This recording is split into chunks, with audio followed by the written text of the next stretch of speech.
le livre d'Esther au chapitre 8 et nous allons lire les 8 premiers versets.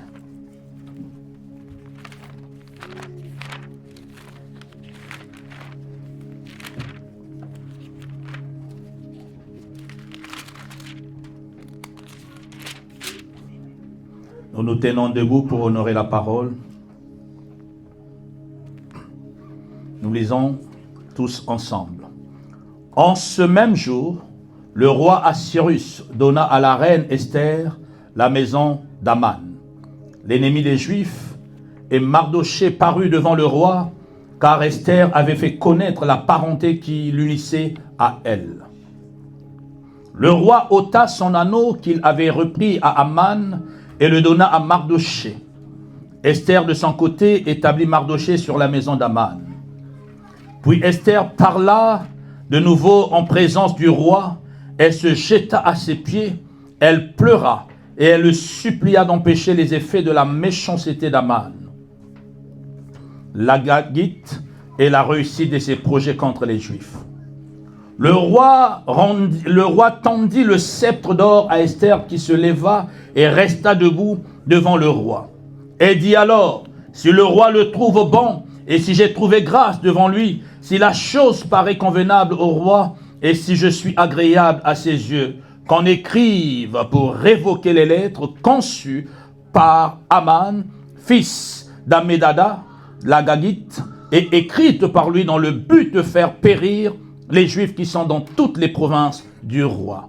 Car comment pourrais-je voir le malheur qui atteindrait mon peuple, et comment pourrais-je voir la destruction de ma race?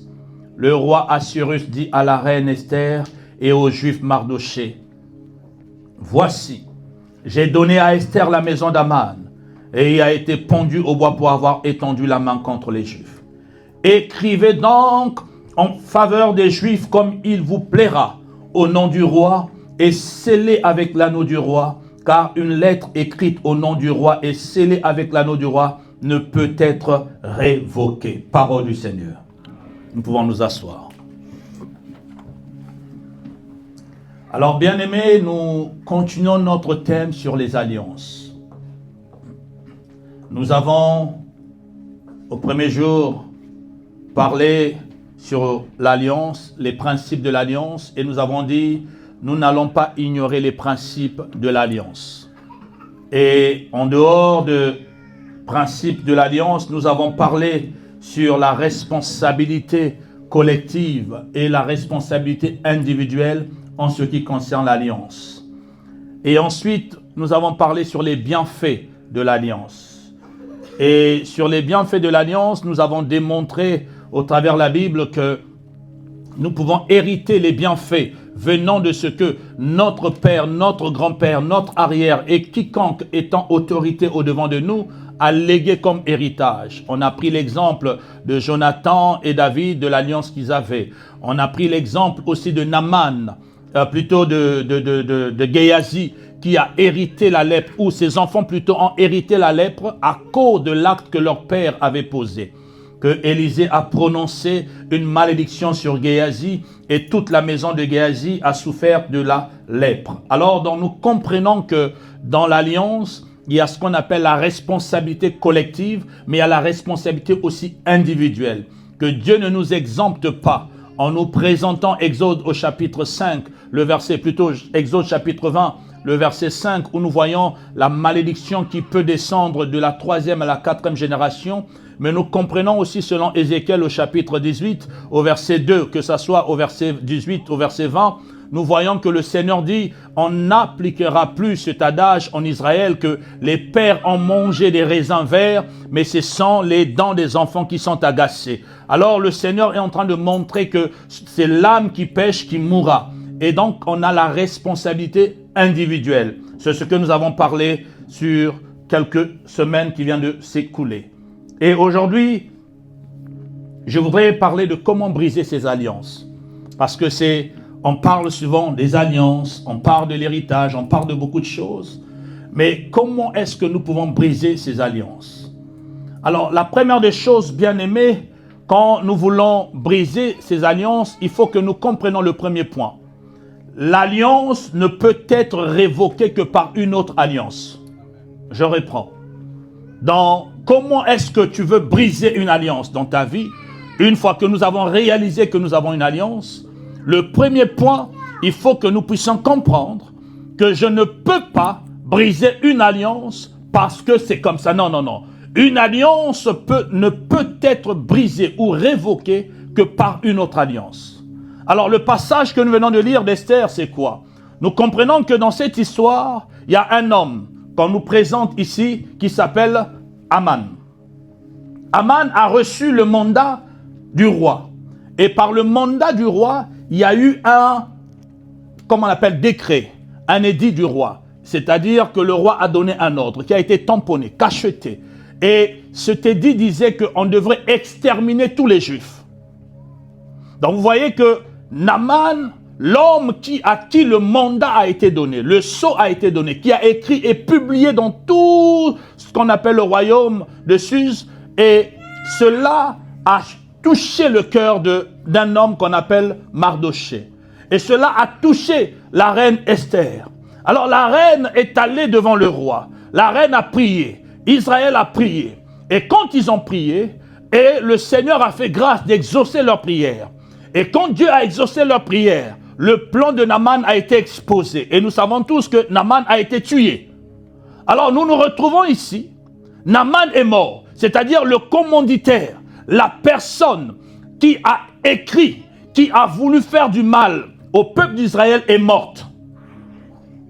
La personne est morte. Donc techniquement, comme Aman est mort, on ne devrait plus parler d'une loi quelconque. On ne devrait plus avoir peur des conséquences de ce qui a été écrit. En temps normal, parce que la personne qui voulait la mort des Juifs, elle est morte. Donc l'histoire devrait prendre fin. Mais nous voyons ici le roi dire, non, ce n'est pas parce que Aman est mort que les conséquences de ce qu'il a écrit ne vont pas s'exécuter. Donc nous comprenons ici, c'est ce qu'on appelle la conséquence d'une alliance. La personne qui a contracté l'alliance, elle n'est plus vivante. Ou elle peut être vivante, ou elle peut être destituée de sa fonction, mais cela ne vient pas annuler les effets de l'alliance. C'est pourquoi nous disons, au premier abord, une alliance ne peut être révoquée que par une autre alliance. Et c'est là où nous voyons dans le verset 8 d'Esther, chapitre 8, le roi dire que ce n'est que ce que le roi a déjà signé, c'est-à-dire la chose doit avoir lieu. Et si vous voulez révoquer cette chose, vous devez écrire autre chose qui vient annuler ce qui a été écrit.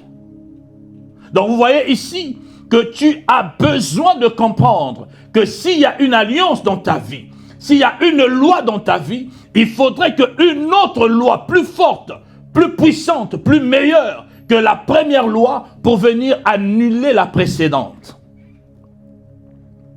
Tu ne peux pas décider par toi-même en disant « Non, la loi, elle est finie, je l'annule comme ça. » Non, on a besoin de tisser ce qu'on appelle une alliance supérieure. Voyez-vous, quand vous avez des gens et que vous brisez une alliance avec quelqu'un, si vous n'avez pas un plus fort que vous, dans cette alliance, on peut vous consumer. On va prendre l'exemple simple. La Russie a eu à avoir une alliance avec l'Ukraine. On appelle ça les accords de Minsk. Et quand cet accord a été brisé, l'Ukraine s'est retrouvée en position de faiblesse parce qu'en face de lui, ou plutôt en face d'elle, il y avait un plus fort. Et donc, l'Ukraine, pour se défendre, n'a pas eu d'autre choix d'aller chercher à avoir des alliances avec l'Union européenne, avec l'OTAN, avec les États-Unis, avec tout le monde pour faire face à une seule personne. Donc vous voyez que l'Ukraine pouvait dire non, la Russie a violé comment on appelle, les accords, nous on s'en fout, on va continuer notre vie. C'était leur perte totale.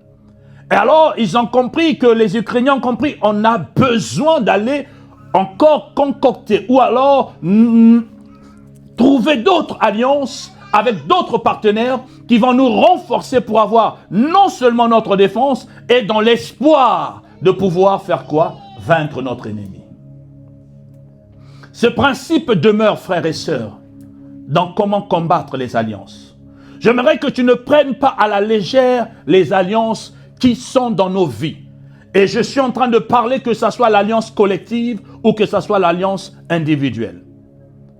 Et pour les briser, tu as besoin d'avoir une alliance. Alors, avec qui je peux avoir l'alliance pour pouvoir briser les alliances ou l'alliance qui est sur ma vie?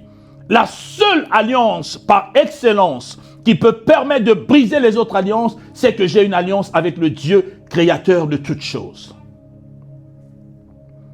C'est pourquoi, frères et sœurs, dans la vie, si tu veux avancer, tu as besoin d'être un homme d'alliance. Un homme, en fait, une alliance peut aussi être prise comme étant un vœu.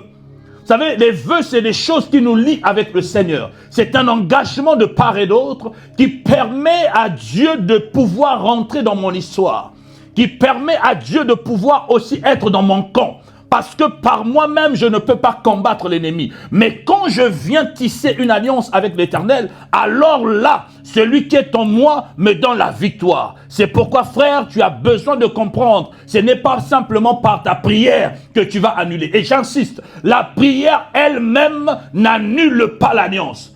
Nous allons voir que Israël, tout le peuple, s'est agenouillé devant le Seigneur. Tout le peuple a prié devant le Seigneur. Ils ont réussi à faire tomber l'homme qui était derrière l'alliance. Mais les effets de l'alliance n'ont pas été annulés. C'est pour dire, frère, attention, c'est pas parce que celui qui a fait que la chose arrive dans ta famille n'existe plus que c'est fini. Non. Ce n'est pas parce que, non, l'arrière-grand-père qui avait emmené la chose, il n'est plus que c'est fini. La chose continue. Pourquoi? Parce que c'est un contrat. Voyez, que vous décidez ou non, le contrat continue toujours. Tant que vous n'avez pas annulé le contrat, que tu le refuses, tant que les signatures sont là, on va mettre des dettes sur ta tête. Et vous allez voir que tu vas avoir des dettes et des dettes jusqu'à ce que vous devrez aller devant le tribunal, trouver un arrangement ou quelque chose qui va venir briser cet accord. Tant que l'accord y est, vous allez avoir des dettes sur vos têtes. C'est le principe des alliances. Alors, frère, c'est important que tu comprennes que dans ta vie, tu as besoin de pouvoir sceller une alliance avec Christ pour être certain. Quelqu'un me dira, mais j'ai déjà l'alliance parce que j'ai confessé le Seigneur Jésus-Christ comme Seigneur et Sauveur. Je tiens à dire ici, le Seigneur parle de son peuple. Dieu parle avec son peuple. Dieu parle à son peuple. Quand le Seigneur dit, mon peuple périt parce qu'il lui manque la connaissance, Dieu n'est pas en train de dire, ce sont les païens qui périssent. Dieu dit, mon peuple. Or, si je suis déjà le peuple de Dieu, en quoi est-ce que je peux périr? Mais il dit, tu péris parce que tu manques la connaissance. Or, cette connaissance vient dans quoi? Il dit lui-même, invoque-moi, je te répondrai, je t'annoncerai les grandes choses, les choses cachées. Or, ça veut dire, invoque-moi veut dire lancer un cri. Invoque-moi, c'est un peu supplier quelqu'un. Mais est-ce que Dieu joue au cache-cache avec nous? Est-ce que Dieu, je l'ai prié, j'ai prié. Et pourquoi est-ce que le Seigneur, par ma prière, ne répond pas? Il y a des choses, frères et sœurs, le Seigneur lui-même nous enseigne. Il monte à la montagne, il finit de prier le jour de la transfiguration. Quand il descend, la Bible nous montre que le Seigneur arrive, les disciples disent, nous avons chassé cet esprit lunatique qui était dans cet enfant, mais les démons ne nous ont pas obéi. Et le Seigneur leur dira, ces genres de démons, ce genre d'esprit ne partent que par la prière et le jeûne. Donc vous voyez, le Seigneur est en train de dire à ses disciples, non, vous êtes restés superficiels. Il faut que vous rentrez dans la profondeur parce qu'il y a certaines choses, ce n'est que dans la profondeur. Les grands poissons, on les attrape que dans la profondeur, non pas sur la surface. Il y a des choses qui sont tellement cachées que si tu ne vas pas en profondeur, les minéraux que vous cherchez, les vrais minéraux sont dans la profondeur. Ce n'est pas sur la surface. La surface, à moins qu'il y ait l'abondance de la chose, c'est là qu'on voit la chose apparaître. Mais très souvent, on a besoin d'aller en profondeur pour pouvoir voir ce qui est caché. Alors c'est pourquoi j'aimerais que toi et moi, nous comprenions quand nous voulons briser des alliances, il nous faut encore bâtir des alliances. Ça, c'est le premier point. Et le deuxième point, je l'ai dit, quand tu comprends qu'il y a la manière dont je dois briser, il y a des alliances collectives. Les alliances collectives ou que j'appelle les alliances indirectes. Les alliances indirectes, c'est quoi? C'est que ce n'est pas moi qui ai concocté cette alliance. Ce n'est pas moi qui suis allé signer les accords. Mais c'est plutôt ceux qui m'ont précédé. Alors, c'est ce qu'on appelle des alliances indirectes. Donc, par héritage, le fait d'appartenir à une famille, le fait d'appartenir à un clan, à un groupe d'individus, mais que quelqu'un a signé cet accord, c'est ce qu'on appelle un accord indirect. Je prends un exemple. Vous et moi, nous sommes ici au Canada. Si le Premier ministre sortant, Marc, décide d'aller signer un accord, ou ce que nous voyons Trump et tous les présidents signer un accord, est-ce que vous lui avez dit, signe un accord à ma place? Mais les conséquences de cet accord ou les bienfaits de cet accord seront sur nous, vouloir ou pas. C'est ce qu'on appelle l'accord indirect. Ce n'est pas moi qui l'ai signé. Et peut-être même j'étais ignorant. Et même des fois quand ils signent ces accords, on ne nous pose pas la question que est-ce que vous êtes d'accord que j'aille signer l'accord? Non. Ils s'engagent selon leurs conseillers et un clan qui prend la décision et qui décide. Et le peuple subit. Alors c'est ce qu'on appelle des accords indirects. Toi et moi, le fait que nous appartenons à une famille X, nous subissons les accords de cette famille, que tu le veux ou non. Ça sont des accords indirects. Alors la manière de briser les accords indirects, ce n'est pas la même chose pour briser un accord direct. L'accord direct, c'est que moi-même, je suis allé, en âme et conscience, signer un accord avec le diable. Moi-même, avec mon âme et conscience, je suis allé chez un féticheur pour sceller une alliance. Alors vous voyez, là c'est avec mon âme et conscience. C'est moi-même qui suis allé pour rentrer dans un accord. Alors, la manière de briser cet accord n'est pas pareille avec la manière de briser un accord indirect. C'est pourquoi, pour briser un accord indirect, la Bible nous dit, on ne va plus appliquer ce proverbe. C'est-à-dire ce que Lamentation chapitre 5, le verset 7 dit, que nos pères ont péché. Ce sont eux qui ont fait du mal, mais c'est nous qui souffrons. Donc l'accord indirect, je dois renoncer et refuser qu'on m'impose. C'est-à-dire la Bible me donne la connaissance. Quand la Bible dit, mon peuple périt parce qu'il lui manque la connaissance. La connaissance c'est quoi? C'est que moi je n'étais pas dans cet accord. J'ai le droit de révoquer par le renoncement. Mais par la connaissance de mon identité en Christ, je dois dire non, je ne participe pas à cet accord. J'ai le droit de pouvoir dire, la Bible m'a donné le mandat de dire que non, je ne peux plus accepter de payer le péché de mon père. Je ne peux plus accepter de payer le péché de ma mère. Mais il faut que je sois conscient de mon identité afin que je dise non à cet accord. Donc, on a ce qu'on appelle le renoncement dans cet accord et dire que non, à ce moment-là, même si nous allons voir l'autre étape, mais la première des choses, je ne dois pas accepter ça dans mon esprit. Vous voyez, ici, il faut que tu refuses. Je parle avec plusieurs hommes et plusieurs personnes. Vous allez entendre quelqu'un vous dire, et la personne... il y en a tellement de temps qui me parlent par rapport à ça. Vous voyez, la nuit, on vient, on te présente, viens manger. On veut t'initier. On veut te proposer quelque chose. En réalité, pourquoi? Parce que toi, tu n'as pas encore accepté. Et dans le songe, ou alors quand tu acceptes dans ta vie que je suis maudite, tu viens d'accepter l'accord.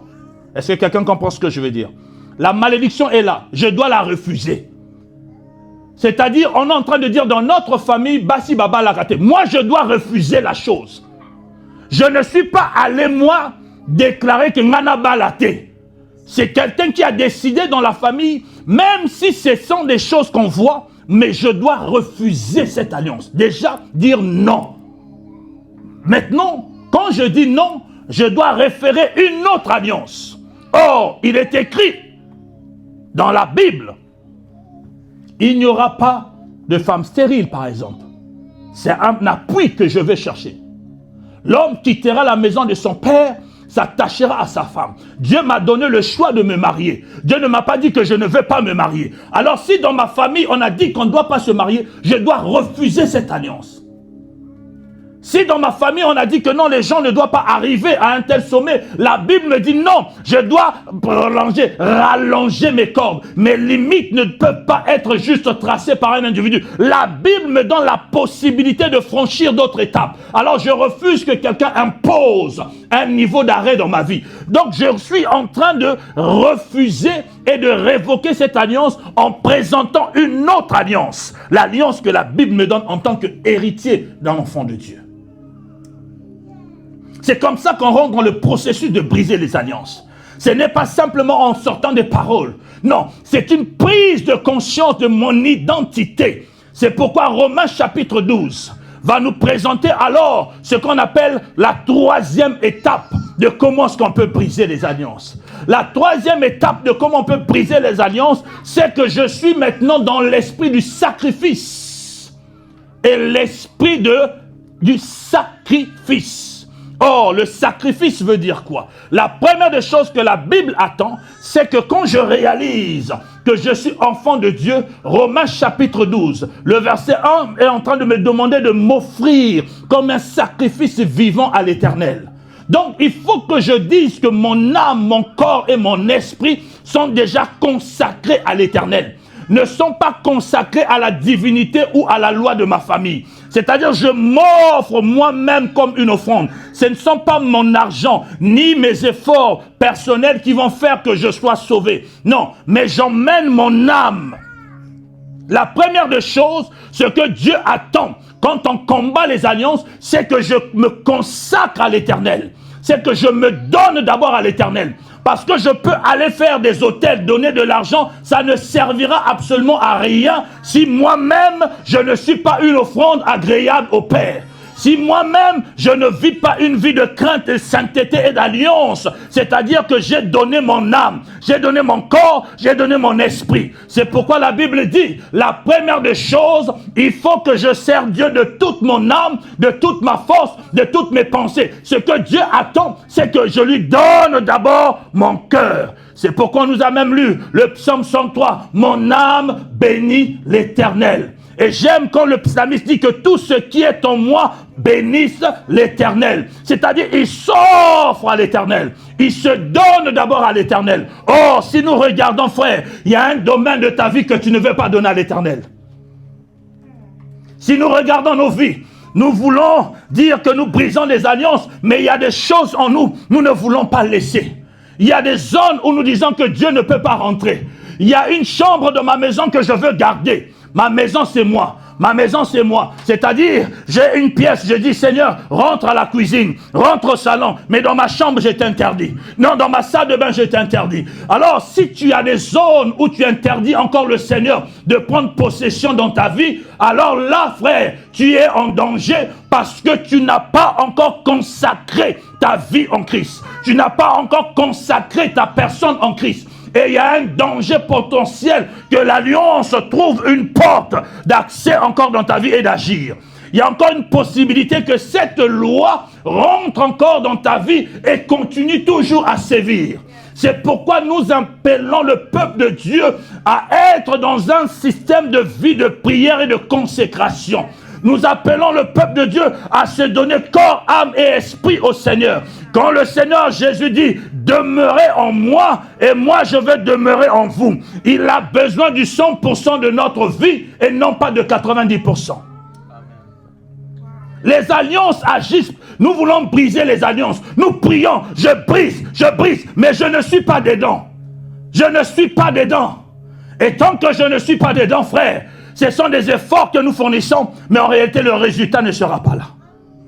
Et bon nombre viennent à l'église quand il s'agit de briser les alliances, quand il s'agit de réciter des versets. Mais notre vie ne reflète pas ce que nous disons. Or, le diable nous regarde et notre parole n'a pas d'autorité. Notre parole n'a pas de puissance. Notre parole ou notre prière aura de l'autorité quand on trouve comme sous-bassement la sainteté de Christ. Quand nous trouvons sous-bassement la personne de Jésus, c'est alors là notre parole devient puissante pour briser les alliances qui nous sévissent. L'esprit de sacrifice. Tu dois apprendre, frère, l'esprit de sacrifice. Mais j'insiste, ce premier sacrifice, c'est d'abord toi-même.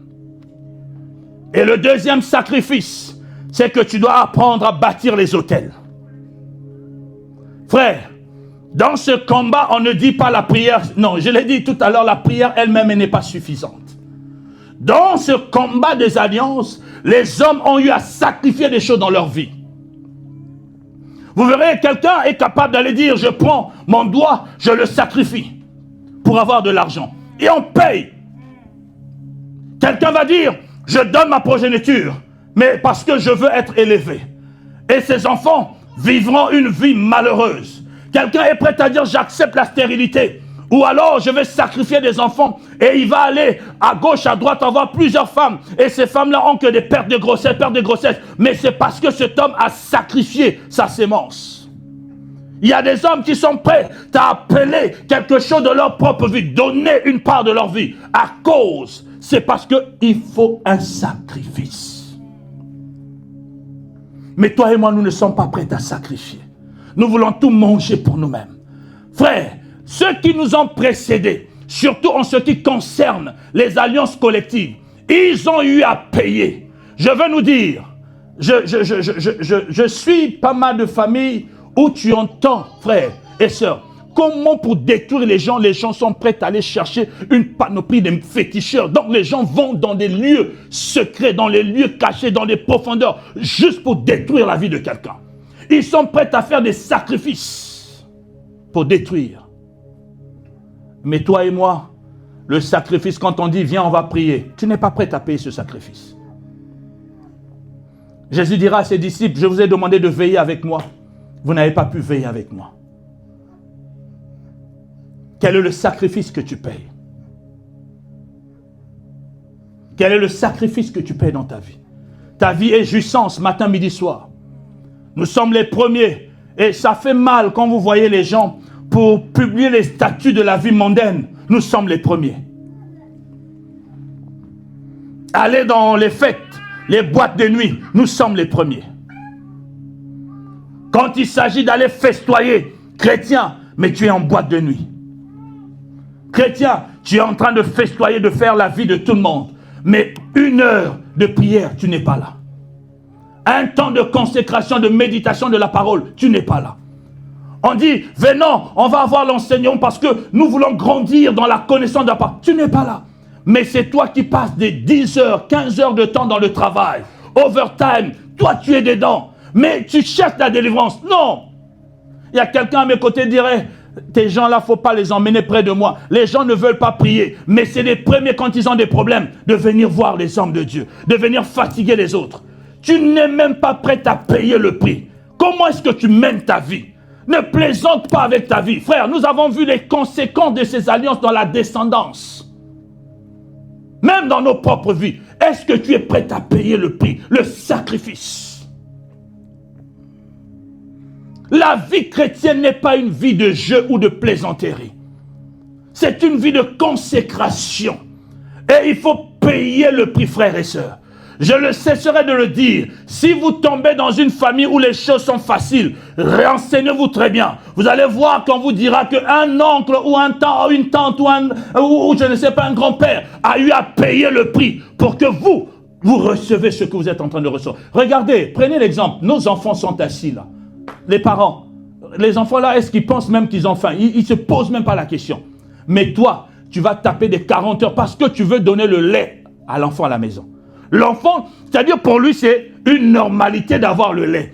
Il n'imagine pas la souffrance que papa est sorti en plein hiver. Maman est allée nettoyer quelque part pendant des heures et des heures. Où on a injurié maman, on a injurié papa, on a traité papa de vaurien, on a traité maman parfois de vaurien. Mais maman est obligée d'accepter cette honte, cette souffrance parce que je veux pourvoir aux besoins de mes enfants, que mes enfants ne sentent pas la crise. Alors qu'est-ce que toi tu fais pour ta propre vie? Tu n'es pas prêt à payer le sacrifice. On bâtit les hôtels. Et nous expliquerons prochainement comment est-ce qu'on bâtit les hôtels. Je donne d'abord les points que nous comprenons, l'importance de l'hôtel. Et on va expliquer le dimanche prochain c'est quoi un hôtel. Mais là, je nous donne des éléments pour que nous puissions savoir comment on brise une alliance. Vous savez, il y a un homme que j'aime bien, David. Dans le livre de 2 Samuel, voici ce que David me dit au verset 24. David, au verset 24, je vais prendre le verset 24 jusqu'au verset 25. La Bible dit, mais le roi dit à Aravna, non, je veux l'acheter de toi à prix d'argent, et je n'offrirai point à l'Éternel mon Dieu des holocaustes qui ne me coûtent rien. Et David acheta l'air et les bœufs pour 50 cycles d'argent. David bâtit là un autel à l'Éternel, et il offrit des holocaustes et des sacrifices d'action de grâce. Alors l'Éternel fut apaisé envers le pays et la plaie se retira d'Israël. On voit le roi David qui dit, je ne donnerai pas quelque chose de facile à l'Éternel. C'est-à-dire quand on veut bâtir et briser des alliances, on demande un sacrifice. C'est-à-dire David dit non, et pourtant quelqu'un est venu dire à David, non le roi, moi je te donne la parcelle là. Je te donne ça gratuitement comme ça. Tu dis non, non, non, non. Je ne donnerai pas quelque chose que j'ai obtenu facilement à l'Éternel. Je veux donner quelque chose qui m'a coûté à l'Éternel. Et pourtant ici, David n'est pas simplement en train de le faire pour lui, mais il le fait pour toute une nation. Parce que la plaie de l'Éternel frappait tout un peuple. La plaie était en train de tuer le peuple d'Israël. Donc vous voyez que David, en posant cet acte, non seulement lui-même est épargné, mais aussi tout un peuple. C'est le secret de bâtir les autels. Et on bâtit l'autel avec un sacrifice. Un autel sans sacrifice n'a aucun pouvoir. Un autel, je reprends, un autel sans sacrifice n'a aucun pouvoir. Parce que Jésus-Christ, la croix pouvait être là, mais sans qu'il y ait le sacrifice, l'agneau immolé à la croix n'avait pas de pouvoir. Il a fallu qu'il y ait un agneau. L'agneau soit posé sur la croix pour que maintenant la croix devienne un autel que toi et moi, nous sommes sauvés. Sans le sacrifice, il n'y a pas de pouvoir sur l'autel. L'autel est accompagné toujours d'un sacrifice, mais pas n'importe lequel. Et le Dieu de la Bible dit, ne m'apportez pas un agneau boiteux, ne m'apportez pas un agneau avec tache, mais apportez-moi ce qui est saint, pur, ce qui est précieux. Mais quand on parle des autels, toi tu calcules, tu réfléchis. Ta vie en vaut plus que ce que toi tu es en train de réfléchir. Or le Seigneur veut voir comment est-ce que dans ton cœur tu portes le fardeau de la chose. Vous savez, frère, quand c'est quand on sacrifie quelque chose de grand qu'on obtient quelque chose de grand aussi. Quand tu sacrifies quelque chose de grand, tu t'attends aussi à quelque chose de grand. Et l'autel, même quand il y a le sacrifice, mais s'il n'y a pas une parole, l'autel n'est pas efficace. Je reprends.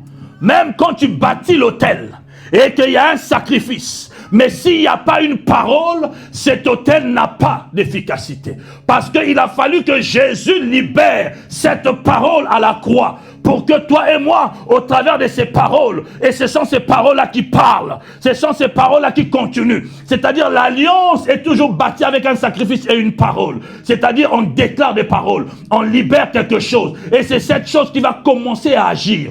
Quand on veut briser les alliances ou bâtir une alliance, frère, quand tu bâtis l'alliance, on a dit écrit. Quand on dit écrit, il faut que tu parles. L'écriture n'est qu'une forme de la parole. Parce qu'on veut qu'il y ait des mots qui accompagnent cet autel. Et ce sont ces mots qui vont commencer à parler devant le trône. Ce sont ces mots-là qui vont commencer à résonner dans les oreilles de Dieu et même les oreilles de tes ennemis.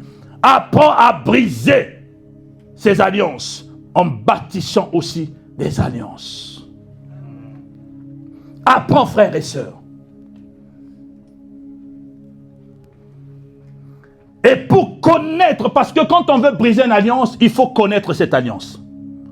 On ne brise pas les alliances parce qu'il faut briser les alliances. On brise une alliance parce qu'on a connaissance de l'alliance. Et comment on peut avoir connaissance de l'alliance? Nous voyons Esther nous enseigner, frères et sœurs. Je ne veux pas le lire, mais tu peux aller le lire toi-même à la maison. Dans le chapitre 4 d'Esther, je vais lire juste les 3 premiers versets. Et je te laisserai lire le reste. Dans le chapitre 4, écoutez, Mardoché ayant appris tout ce qui se passait, il déchira ses vêtements, s'enveloppa d'un sac et se couvrit de cendres.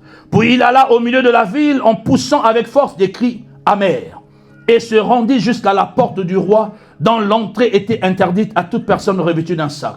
Et le verset 3, dans chaque province, partout où arrivait l'ordre du roi et son édit, il y eut une grande désolation parmi les Juifs. Ils jeûnaient, ils pleuraient, et ils se lamentaient, et beaucoup se couchaient sur le sac et la cendre. Il faut chercher Dieu par des prières et des supplications pour que Dieu nous révèle la cause de l'alliance qui pèse sur nous. C'est-à-dire, j'ai besoin de connaître. Avant de dire qu'il y a des alliances, je dois rentrer dans la profondeur. C'est pourquoi, quand Dieu dit « invoque-moi », je vais te répondre et te connaître des choses cachées. C'est que c'est lui qui connaît les choses cachées. Toi et moi, nous sommes limités.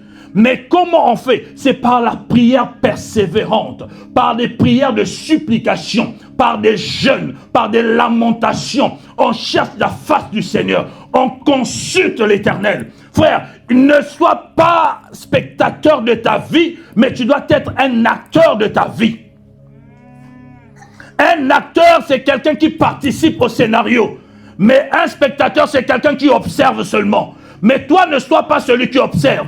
Parce que si tu observes ta vie, quelqu'un d'autre va diriger ta vie. Mais il faut que tu sois l'acteur de ta vie, que tu participes dans les choses de ta vie. Alors, qu'est-ce que tu feras? Tu dois chercher la face profonde de l'Éternel. Par la prière, par le jeûne, par les méditations, par la consultation de l'Éternel. Je cherche à connaître la vie. Je vais consulter l'Éternel. Lui qui est omniprésent, lui qui est omniscient, lui qui est omnipotent. C'est-à-dire celui qui connaît toutes choses, celui qui voit toutes choses, celui qui est capable de faire toutes choses. C'est lui seul qui peut me révéler les choses cachées qui combattent ma vie. Les choses, les lois qui sont cachées dans ma vie. Si je consulte l'Éternel, c'est alors, ici bien aimé, quand le peuple d'Israël a commencé avec Mardoché et tout le monde, ont commencé à plancher leur regard devant le trône de Dieu. Et alors c'est là que Esther, même avec son équipe qui jeûnait, et ils ont eu la faveur d'aller se présenter devant le roi sans invitation et qu'ils trouvent la solution devant le roi. C'était par la prière. Par la prière. Tu n'aimes pas la prière. Tu n'aimes pas la prière. Et je vais finir pour nous dire ceci. Comment est-ce qu'on peut briser les alliances? Il faut apprendre à détruire les fondements de nos vies. 90%, frères et sœurs, de ce qui nous arrive, et je dis bien des problèmes qui nous arrivent, viennent de nos fondements. Pourquoi? Parce que, frère, les fondements, toi et moi, nous venons de quelque part. Nous ne sommes pas Adam. Adam peut blâmer Dieu. Mais toi et moi, nous ne pouvons pas blâmer Dieu. Il y a des gens qui nous ont précédés. Et ces gens ont bâti des choses dans nos vies. C'est pourquoi quand Dieu appelle Jérémie, dans Jérémie chapitre 1, le verset 10, Dieu va dire quelque chose à Jérémie. Il dit ceci à Jérémie. Jérémie, je t'appelle d'abord pour arracher. Je t'appelle après pour abattre. Je t'appelle après pour détruire. Je t'appelle non seulement que tu vas détruire, mais tu vas ruiner. Donc on voit ici Dieu en train de dire, Jérémie, avant que tu ne bâtisses, avant que tu ne plantes, tu dois d'abord déraciner. Tu dois d'abord enlever la chose. Or, plus un fondement est profond, plus la maison est solide. Alors si tu ne détruis pas le fondement de ta vie, c'est-à-dire les choses qui ont été posées avant toi, tout ce que tu fais peut tomber. C'est sur le sable que tu es en train de bâtir. Tu as besoin, qui peut connaître les fondements de ta vie? C'est l'Éternel. C'est pourquoi nous devons rentrer dans la présence. Ne rentre pas dans les sentiments. Les choses des alliances, tu dois exclure les sentiments. Tu dois être un homme de prière, une femme de prière. Et quand tu vas traiter tes fondements, quand tu vas commencer à connaître, à détruire les fondements, à briser ce que les gens ont construit, c'est par des prières. Et viens à la prière. On va t'apprendre comment prier pour briser les fondements. Viens à la prière parce que c'est là que nous brisons ces choses. C'est là que nous pouvons t'enseigner comment briser les fondements. Mais tu dois traiter avec les fondements de ta famille. Tu dois traiter parce que avant toi, il y a des gens qui t'ont précédé, que toi tu ne connais pas, mais que Dieu connaît. Et nous vivons les conséquences de ceux qui nous ont précédés, que nous le voulons ou non. C'est pourquoi je parle sur les conséquences collectives. Mais n'oublie pas les conséquences directes, c'est-à-dire ta propre vie. Ce que toi-même tu as posé comme acte.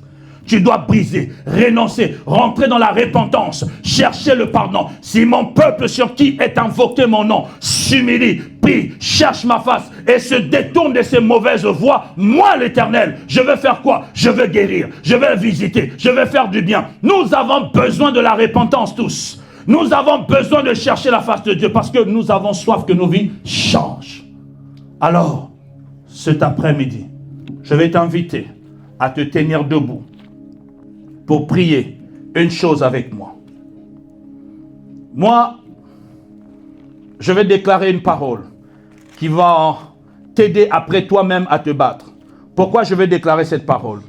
Je vais me baser sur le livre de Genèse, chapitre 49. Voici ce que Dieu dit.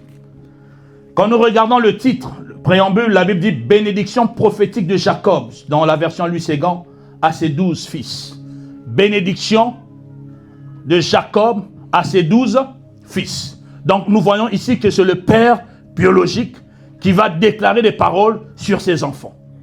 Et au verset, je prends ici, écoutez ce qu'il va dire sur le verset 3.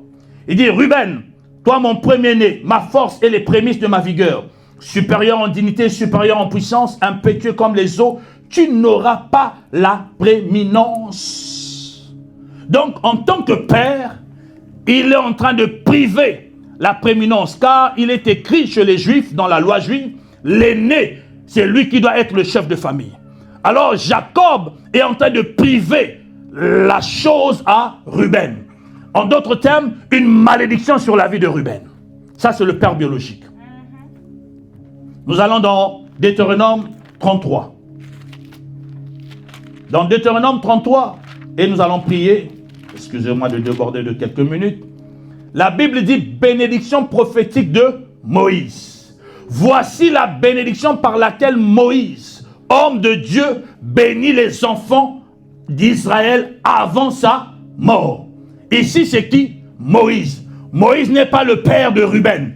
Moïse est l'homme de Dieu. Moïse est loin de l'Éternel. Et au verset 6, écoutez ce qu'il dit Moïse sur Ruben. Il dit que Ruben vive et qu'il ne meure point et que ses hommes soient nombreux.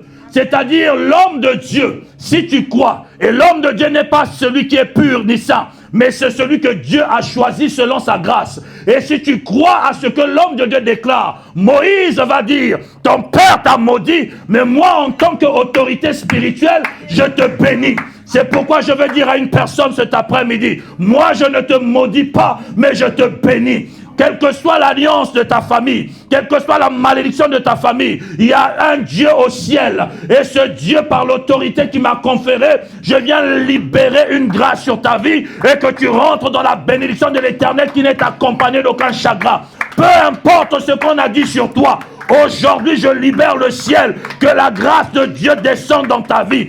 Que le Seigneur commence à apporter une chose nouvelle dans ta vie. Tel que nous sommes cet après-midi, je déclare le Dieu qui m'a oint, le Dieu qui m'a appelé. Je suis en train de bénir une âme cet après-midi. J'annule la malédiction qui était sur ta vie. J'annule les paroles qui ont été prononcées de négativité sur ta vie. Tu vas avancer, tu vas réussir, tu seras une femme grande. Quel que soit ce qui est dans ta famille, moi je dis tu es dans la famille de Dieu et tu vas être béni au nom de Jésus. Le Seigneur nous a donné le pouvoir et je viens bénir ta vie parce qu'en Jésus nous sommes tous bénis. Lève-toi, nous allons prier le Seigneur. Si tu crois en ces paroles, cette année, je déclare que la différence soit faite dans ta vie. Toi qui es en ce lieu, que la grâce de l'Éternel, le Dieu d'Israël, qui ne se répand pas de ses dents, qui ne se répand pas de sa grâce, qu'il libère une grâce particulière. Je suis en train de sortir une personne dans la lignée de son père, mais je t'emmène dans la lignée de Jésus. Je suis en train de sortir une personne de la malédiction de la maison de son père, et je l'emmène dans la lignée de Jésus, parce que tu es descendant de Jésus. Il y a une femme qui était dans la lignée de Moabite, mais Dieu l'a emmené à être grand-mère de Jésus. Que par toi, le Seigneur bénisse ta famille.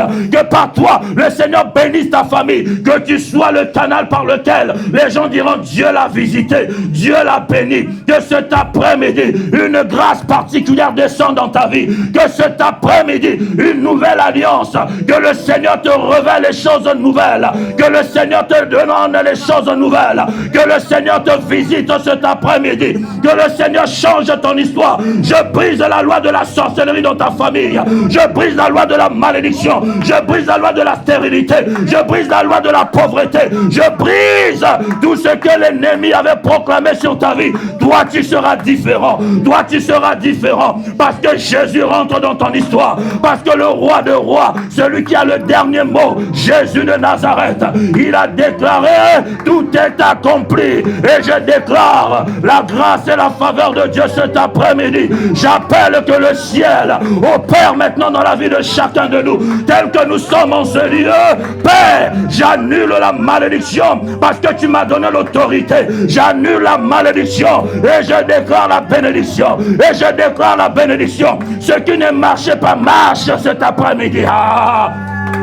Ce qui ne marche pas marche cet après-midi. Éternel, je suis en train de l'ouvrir une nouvelle porte dans la vie de chacun de nous. La porte de la gloire de Dieu. La porte de la gloire de Dieu. En tant que ton serviteur, ce n'est pas en mon nom, mais c'est au nom de Jésus. Jésus de Nazareth, celui qui est mort et ressuscité. Je viens libérer, Père, les captifs qui soient libérés. L'Esprit de l'Éternel est sur moi. L'Esprit de l'Éternel m'a oint pour libérer les captifs. L'onction de Dieu est sur moi pour déclarer que les chaînes tombent.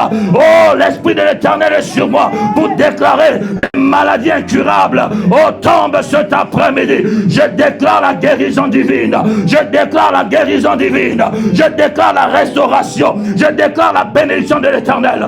Là où il y avait, Seigneur, un esprit impur qui agissait, je l'ordonne et je le chasse au nom de Jésus. Là où il y avait une maladie, papa, qui ne te glorifiez point, je déclare la guérison divine au nom de Jésus. Là où il y avait une impossibilité, moi je déclare la possibilité. Là où il y avait un arrêt, moi je dis ça marche maintenant. Oh Jésus, ça marche. Prends ton lit, lève-toi et marche. Toi tu reçois un miracle qui ne sera pas comme les autres miracles, parce que le Dieu de la Bible est un Dieu multisystème. Reçois la grâce cet après-midi. Reçois la grâce. Une nouvelle vie commence cet après-midi. Les alliances de ta famille, je les annule au nom de Jésus. Mais je suis en train de proclamer l'alliance de Jésus dans ta vie, l'alliance de l'agneau immolé de Dieu dans ta vie, l'alliance du Dieu d'Israël dans ta vie, celui qui nous a sauvés au nom puissant de Jésus. Alléluia. Merci à toi, Père. Que ton nom soit béni et que ton nom soit glorifié. Au nom puissant de Jésus, nous acclamons le roi des rois. Alléluia. Merci Seigneur. Amen. Nous allons prendre nos enveloppes vides, nous allons prier et puis je vais laisser la place à Papa Béni. Nous allons faire notre exode.